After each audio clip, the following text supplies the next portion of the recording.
Hello everyone जय जगन्नाथ नमस्कार। बस आज सकाल सकाल पलि गोटे सांग घर को कहीं सांगर आज तला भोजी माने बर्थडे इवेंट थिला आम जाइलु।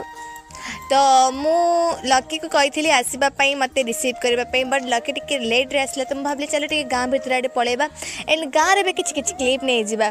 तो देखिपे यहाँ हूँ गोटे पंचायत घर एंड यहाँ गोटे मंदिर बहुत सुंदर थिला मंदिर एटा मुझे भल आसे पाखर जाके वीडियो मुझे जाइए एंड एपटे टी जावा रास्ता मुझे कन्फ्यूज थी एपट जी ना ना एपटे जी एपटे भी गोटे रास्ता अच्छी। तो मुझे पूरा कन्फ्यूज थी कोकान जी देन लकी तो आसबार चान्स ना तो बट कुकुर रिसीव करने आसली भाविली मु देन आसे केते अपेक्षार अंत घटला लकी आसला ता साइकेल रे मत नेबाई एंड आमे सबू टिके दूर थिला छकरू तांकर देन आमे सेटे पहुँचलु तापर भोजी खिया स्टार्ट हो जाइथिला देन आमे समस्ते भोजी खाइलु देन तापर रेस्ट करी मुझे आस तो खेलुली ये कौन कर मत आनी गोटे कुरकुरी दौन फिटा मत दे मुझे खाइबी देन आम मत बोरिंग लगी मुझे स्नाप करी ये क्या स्नाप कर बहुत भल लगे कमेंट रे कहिबे।